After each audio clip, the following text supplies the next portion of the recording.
Olá, tudo bem?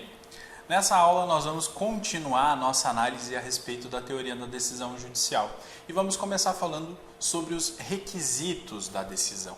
A decisão, então nós já conhecemos os requisitos, os elementos da sentença, nós sabemos que a sentença deve conter relatório, fundamentação e dispositivo.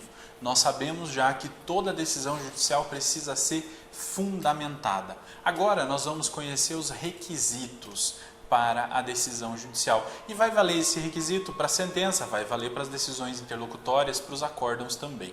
O primeiro requisito que se entende da decisão judicial é o requisito da congruência.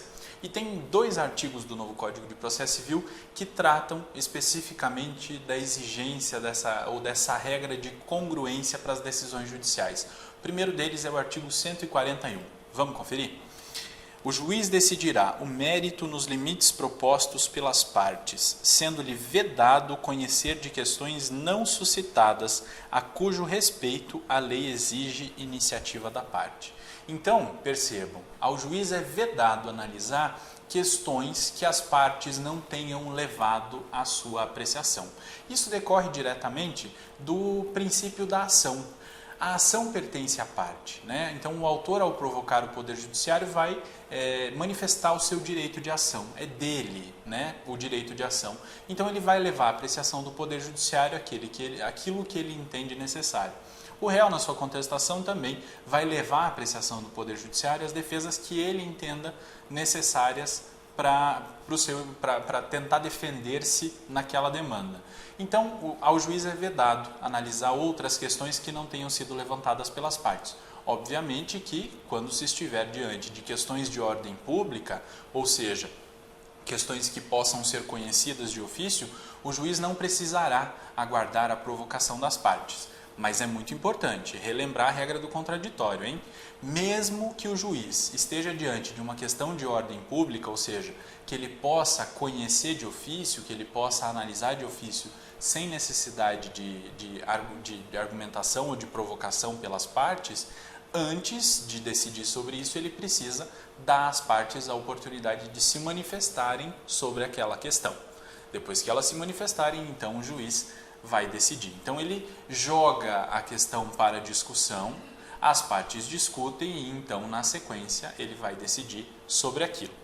A regra da congruência então é que o juiz não vai, de regra, poder trazer outras questões que não aquelas trazidas pelas partes e ele deve analisar nos limites, a ação deve ser julgada nos limites propostos pelas partes.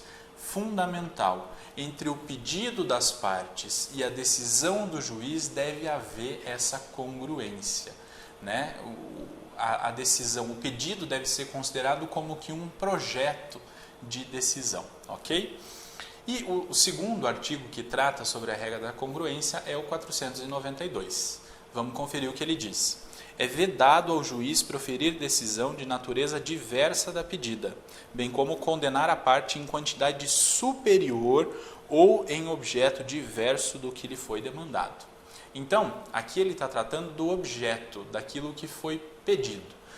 O artigo 141 estava tratando das questões, das discussões, né, levadas ao processo. Aqui eu estou tratando, no artigo 492, do objeto do pedido. O juiz não pode dar à parte um objeto diverso daquilo que ela pediu. Se ela propôs uma ação de indenização por danos materiais, o juiz, no decorrer da ação, entendeu que não cabem danos materiais, mas que cabem danos morais. Não pode condenar a outra parte a pagar danos morais, porque aquilo não foi pedido, né? Então ele não pode, mesmo que ele entenda ao final da ação que há um outro direito, a um objeto diferente, o juiz não pode conceder esse direito diferente daquilo que foi pedido. Além disso, não pode condenar a parte em quantidade superior àquilo que foi pedido. Então, se houve um pedido para condenação a uma reparação de danos materiais, por exemplo, no valor de R$5.000, o juiz, mesmo que no decorrer da ação perceba que o valor não é de 5, é de 10, não vai poder condenar a outra parte a pagar 10. Por quê? Porque o que foi pedido foi 5 e deve haver essa congruência entre o pedido e a decisão judicial. E aí, nós precisamos entender 3 conceitos básicos que vão nos auxiliar a compreender esse conceito de congruência. que são os conceitos de decisão ultra petita, extra petita ou citra petita. Quando se está diante de uma decisão ultra petita, se diz que a decisão foi além, ou seja, ela concedeu mais do que aquilo que a parte pediu. Naquele exemplo que eu dei da indenização por danos materiais, reparação por danos materiais, a parte pediu 5 e o juiz deu 10. O que aconteceu foi uma decisão ultra petita. O juiz deu mais do que aquilo que a parte pediu. Então, nesse caso, não houve respeito à regra da congruência. Segundo tipo, extra petita, quando o juiz decide fora do que foi pedido, quando ele concede à parte um direito diferente daquele que ela pediu. Também eu já dei esse exemplo. Eu peço uma reparação por danos materiais e o juiz condena a outra parte a pagar a indenização por danos morais, ou seja, são diferentes esses pedidos. Eu não fiz o pedido de indenização por danos morais, então o juiz não pode condenar a outra parte a me pagar danos morais, sob pena de estar diante de uma decisão extra petita. E o terceiro tipo é a decisão citra petita. Enquanto na ultra petita o juiz vai além e dá mais do que aquilo que eu pedi, na citra petita o juiz fica aquém. Mas não porque ele deu menos do que aquilo que eu pedi, porque isso o juiz pode. Se eu pedir uma indenização, uma reparação de 5 mil reais, voltando àquele exemplo, pedi reparação de 5 mil reais e no decorrer da demanda eu consegui provar que eu tive apenas danos materiais no valor de 3 mil, o juiz então vai condenar a outra parte a me pagar 3 mil reais e não os 5. Ou seja, o juiz pode dar menos. O que o juiz não pode é deixar de se manifestar sobre o pedido que eu fiz. Então ele pode me dar 0, ou pode me dar 3, ou pode me dar 2, enfim.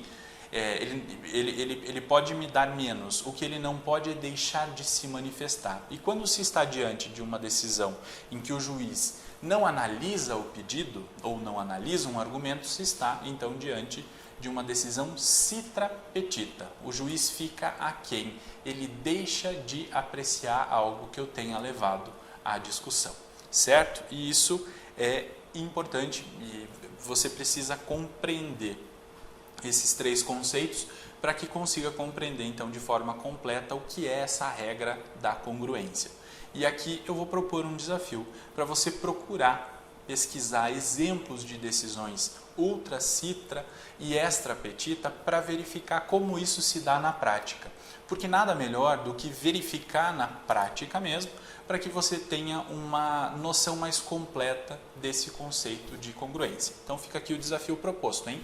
Procurar pesquisar exemplos de decisões citra petita, extra petita e ultra petita, que decisões então que vão ferir a regra da congruência, ok? Esse é o nosso primeiro requisito da decisão, congruência. Segundo requisito é o requisito da certeza.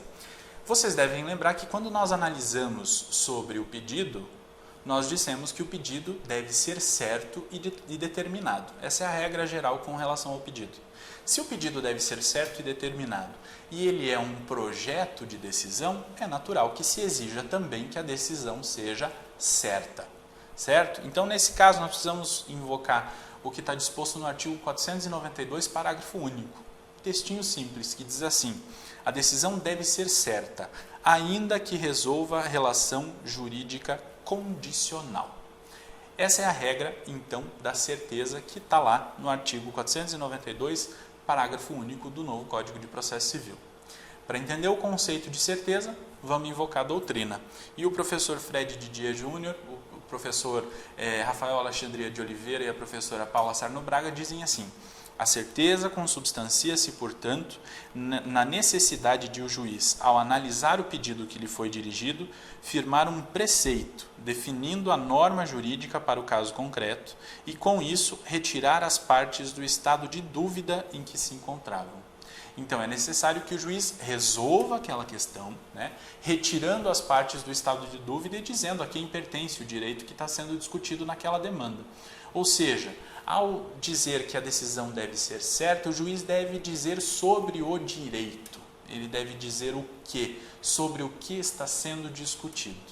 ok? E isso é muito importante. De regra também, a decisão precisa ser líquida ou determinada, assim como a regra do pedido, certo e determinado, certo e líquido. A decisão também, de regra, precisa ser líquida. E essa exigência está lá no artigo 491. O artigo 491 diz assim: na ação relativa à obrigação de pagar quantia, ainda que formulado pedido genérico, a decisão definirá desde logo a extensão da obrigação, o índice de correção monetária, a taxa de juros, o termo inicial de ambos e a periodicidade da capitalização dos juros, se for o caso, salvo quando, inciso 1º, não for possível determinar de modo definitivo o montante devido.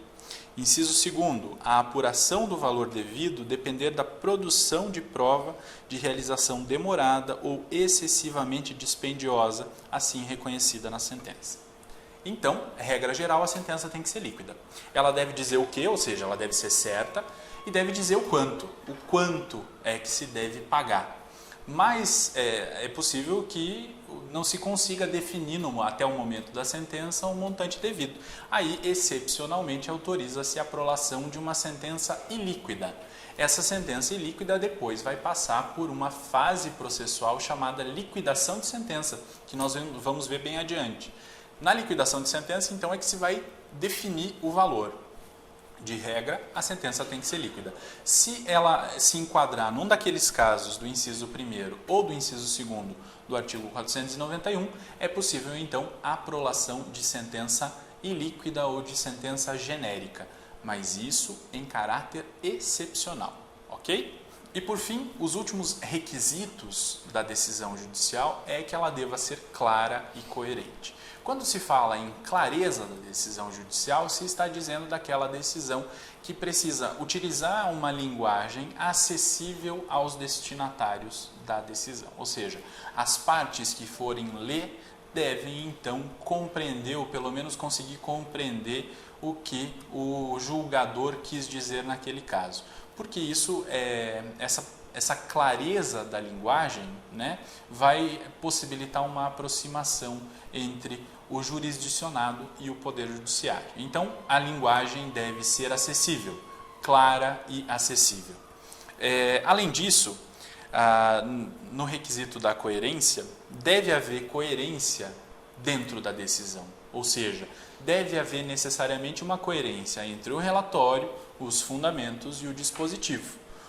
Tudo isso deve levar a uma conclusão. O juiz, ao construir o relatório da decisão, deve seguir uma ordem lógica. Ao fundamentar sobre a sua decisão, deve seguir uma ordem lógica respeitando aquilo que foi apresentado no relatório. Assim também no dispositivo. Tem que haver essa correlação lógica entre os 3 elementos que compõem a decisão judicial. Com isso, a decisão judicial será considerada uma decisão coerente, uma coerência interna. Além disso, é fundamental que se compreenda um conceito de capítulos da sentença. Quando se pode, numa mesma decisão, diferenciar momentos diferentes, né? Quando, por exemplo, na sentença o juiz analisa questões processuais, aí ele supera as questões processuais e vai passar a analisar questões de mérito. Aí ele verifica que a parte autora fez 2 pedidos distintos, ele fez um pedido de indenização por danos morais e um pedido de reparação por danos materiais. Então é possível dividir essas questões em 3 capítulos distintos, por exemplo, né? E deve haver uma coerência entre esses 3 capítulos da sentença. Para que você compreenda efetivamente essa questão dos capítulos da sentença, eu recomendo fortemente que você procure conhecer a doutrina do professor Cândido Rangel Dinamarco, que é quem trata, ou quem melhor trata no Brasil, a respeito dos capítulos da sentença. Recomendo mesmo, tem um livro específico sobre isso, Capítulos de Sentença. É fundamental compreender isso para perceber a necessidade de coerência entre os capítulos da sentença, aquelas partes da sentença que podem ser facilmente identificáveis, ok? Com isso, nós finalizamos o conhecimento sobre os requisitos da decisão judicial, ok? Então, a decisão judicial precisa respeitar esses requisitos básicos para que ela seja considerada uma decisão judicial adequada. E agora nós vamos passar a tratar sobre a interpretação da decisão judicial. Para isso, nós precisamos resgatar o que está disposto no novo Código de Processo Civil, no artigo 489, parágrafo 3º, que diz assim: a decisão judicial deve ser interpretada a partir da conjugação de todos os seus elementos e em conformidade com o princípio da boa-fé. Então, ao se interpretar a decisão judicial, deve-se considerar todos os seus elementos: relatório, fundamentação e dispositivo. Não é possível que se faça uma interpretação da decisão judicial levando em conta apenas um ou dois dos seus elementos. É necessário que ela seja compreendida como uma coisa só, né?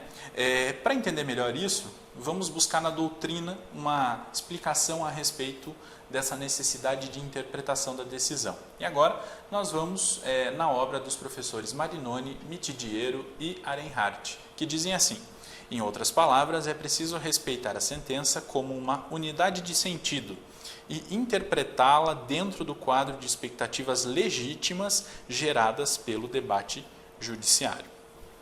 Para que serve a interpretação da decisão judicial? Primeira coisa, para definir os limites da coisa julgada. Decisão judicial é texto. Então, é necessário que, para a compreensão disso tudo, do contido nesse texto, haja uma adequada interpretação do que está escrito. E ao se fazer a interpretação disso, vai se poder concluir quais são os limites da coisa julgada.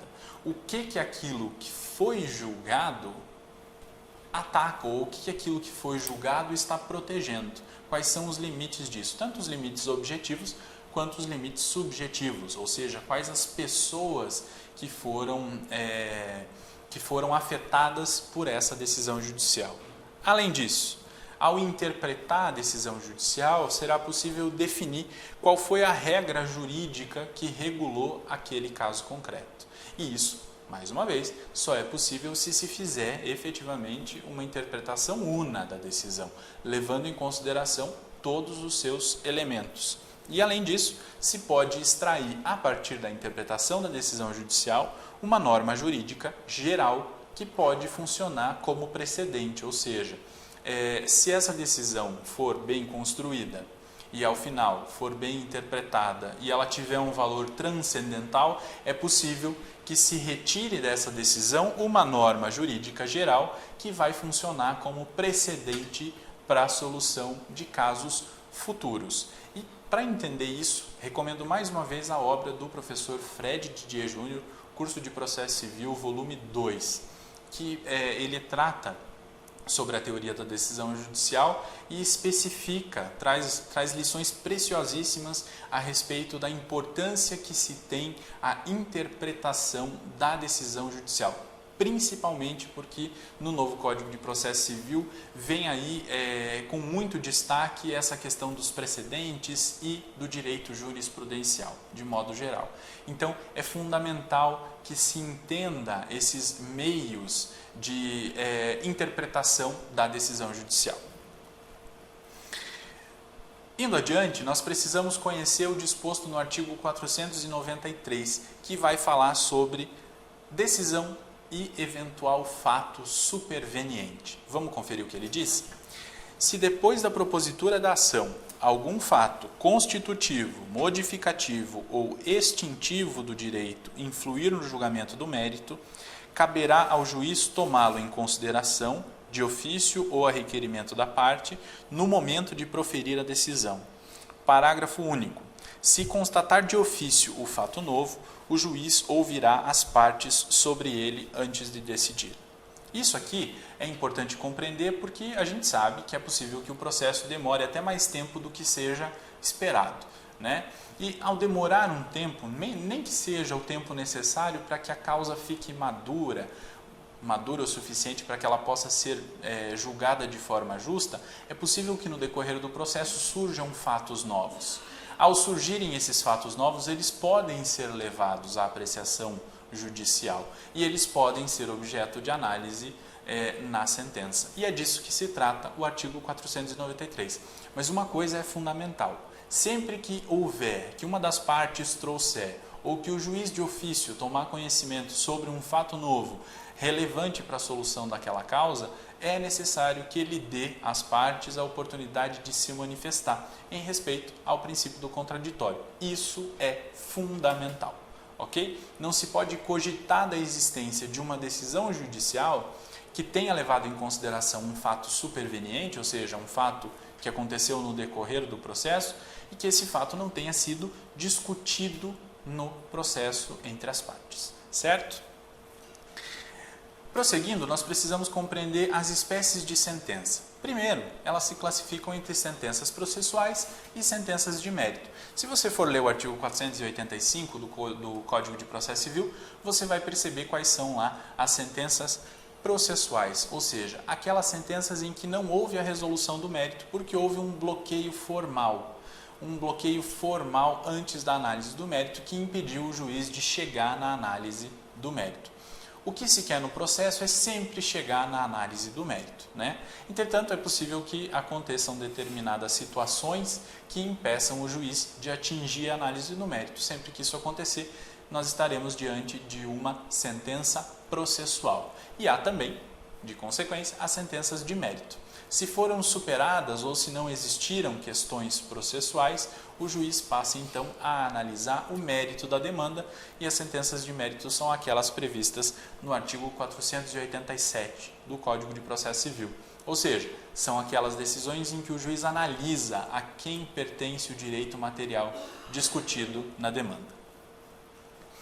É preciso compreender ainda a classificação das sentenças, que vai ser a mesma classificação das ações, né? Nós já tivemos no Brasil a preponderância da doutrina do professor Pontes de Miranda, que falava de uma classificação quinária das sentenças. Entretanto, com a evolução da própria legislação, hoje se pode dizer, concordando com o professor Fred Didier Júnior, que se tem, na verdade, uma classificação ternária das sentenças, ou seja, se pode classificar a sentença ou as ações em 3 tipos básicos. Primeiro tipo, decisão ou sentença condenatória ou de prestação, que é aquela em que o juiz vai fixar uma obrigação, seja de fazer algo ou de pagar uma quantia a alguém, né? Nesse caso, nós estaremos diante, então, de uma sentença condenatória ou uma sentença de prestação. O segundo tipo é a sentença constitutiva, e aí vai ter a ver com a constituição ou a desconstituição de uma determinada relação jurídica. Por exemplo, uma ação de divórcio, quando se tem a decretação de um divórcio de um casal, se está diante de uma ação constitutiva. Por quê? Porque essa sentença, ao decretar o divórcio, irá desconstituir a relação de casamento à vida entre as partes. E além do tipo condenatório, do tipo constitutivo, nós temos também o tipo meramente declaratório, ou seja, a ação meramente declaratória é aquela em que a parte deseja apenas que o juiz certifique sobre a existência ou a inexistência de determinado fato ou de determinada relação jurídica. Por exemplo, uma parte deseja que o juiz declare a existência de uma dívida. Ela não quer cobrar a dívida, ela quer apenas que o juiz diga que a dívida existe ou que uma determinada relação jurídica existe. E aí nós estaremos diante de uma ação meramente declaratória. Esses são então os 3 tipos básicos em que podem ser classificadas as sentenças ou as ações. Okay? Nós precisamos entender quais são os efeitos da decisão judicial, os efeitos da sentença. E há uma classificação também desses efeitos. O primeiro deles é o efeito principal, ou os efeitos principais da decisão. E a doutrina diz assim: decorrem diretamente do conteúdo da decisão e dizem respeito à situação jurídica controvertida. Por exemplo, o efeito principal de uma condenação ao pagamento de uma determinada quantia é a parte poder executar aquela dívida, certo? Então, quando o juiz condena o réu a fazer o pagamento de uma determinada quantia para o autor, o efeito principal disso para o autor é o autor poder executar. Caso o réu não faça o pagamento espontâneo, o autor então pode executar aquela dívida para poder receber aquele valor objeto da condenação, certo? Esse é o efeito principal. Há também o efeito reflexo, que é aquele que pode recair sobre uma relação que seja estranha àquela demanda, uma relação que não tenha sido objeto de discussão direta naquela demanda. Por exemplo, se está discutindo uma ação de despejo, por exemplo, e o autor propõe uma ação de despejo contra o réu com base em um contrato de locação. E o réu pode ter feito, por exemplo, um contrato de sublocação com um terceiro. Esse terceiro vai ser afetado pela decisão, porque se o juiz ao final determinar o despejo do réu, o réu será despejado e o terceiro que contratou do réu também sofrerá os efeitos disso, ele também deverá deixar o imóvel, certo? Esse é um efeito reflexo. E a existência dos efeitos reflexos, inclusive, possibilitam as chamadas intervenções de terceiro, né? Quando os terceiros podem vir a compor, então, a relação jurídica processual para contribuir na discussão sobre tudo aquilo, ok? E tem ainda o efeito anexo ou secundário. Esses efeitos anexos, a doutrina diz assim, não são consequências do conteúdo da decisão, mas de uma específica determinação normativa estranha à sentença. Quem diz isso são os professores Fred, Didier Júnior, Rafael Alexandre de Oliveira e Paula Sarno Braga. Por exemplo, numa ação de divórcio, se ao final o juiz decretar o divórcio entre as partes, como efeito secundário disso, haverá separação de corpos. As pessoas já não terão mais o dever de coabitação, né? Haverá separação de corpos do casal. E esse é um efeito anexo daquela decisão. Como outro exemplo, e daí um exemplo trazido pela própria legislação e disciplinado pelo Código de Processo Civil, nós temos o efeito anexo da hipoteca judiciária, que está previsto a partir do artigo 495 do novo Código de Processo Civil. Vamos conferir? A decisão que condenar o réu ao pagamento de prestação consistente em dinheiro e a que determinar a conversão de prestação de fazer, de não fazer ou de dar coisa em prestação pecuniária, valerão como título constitutivo de hipoteca judiciária. Então nós sabemos, a hipoteca judiciária é um direito real, né, que vai recair sobre um determinado imóvel, a hipoteca. E ela pode ser de várias formas. E a hipoteca judiciária pode decorrer de uma sentença em que o juiz tenha condenado uma parte a pagar algo à outra, né? Disso pode decorrer imediatamente a hipoteca judiciária. Se a parte devedora tiver um imóvel em seu nome, é possível que a parte credora faça uma hipoteca judiciária desse imóvel para garantir o pagamento, para garantir que aquela condenação fixada pelo juiz vai ser satisfeita ao final de tudo, ok? E depois os demais artigos que se seguem ao artigo 495 vão disciplinar a respeito do procedimento para a hipoteca judiciária. Mas se fala que ela é um efeito anexo porque ela não depende de ordem judicial, ela decorre da própria condenação. Uma vez que houve condenação ao pagamento em dinheiro, é possível que se faça a hipoteca judicial sem a necessidade de autorização judicial para isso.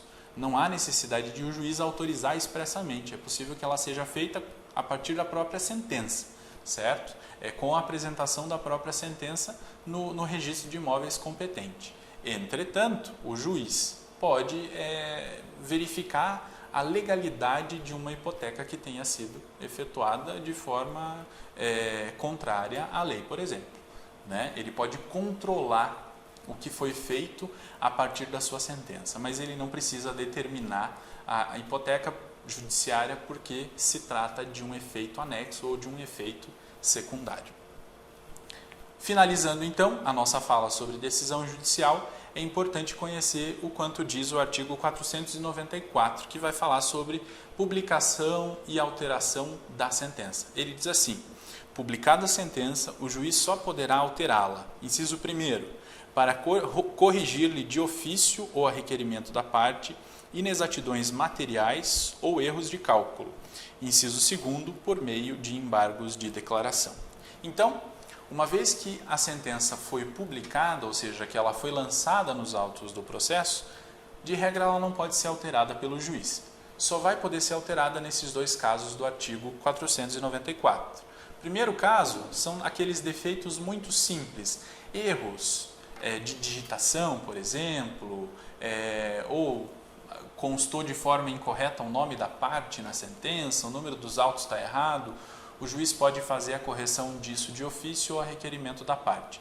Erros materiais que não impliquem no conteúdo da decisão, que não mudem o sentido do que foi decidido.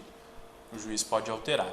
E, no caso do inciso 2º, por meio de embargos de declaração. E aí, sobre embargos de declaração, nós vamos falar mais adiante quando começarmos a estudar sobre os recursos e quando formos estudar os recursos em espécie. Por hora, basta que a gente saiba que a sentença só vai, então, poder ser modificada nesses 2 casos específicos previstos no artigo 494. Ok? Eu espero que você tenha gostado dessa aula, eu espero que você tenha topado o desafio de fazer as pesquisas que eu propus e que tenha, além disso, ficado instigado a procurar as doutrinas que eu recomendei. Ok? Como o tema é muito profundo, é fundamental que seja analisado de forma mais detida o que dizem os doutrinadores sobre isso. Eu tentei concentrar as informações aqui de modo que eu possa pelo menos criar uma curiosidade em você. Ok? Nos vemos na próxima. Até lá!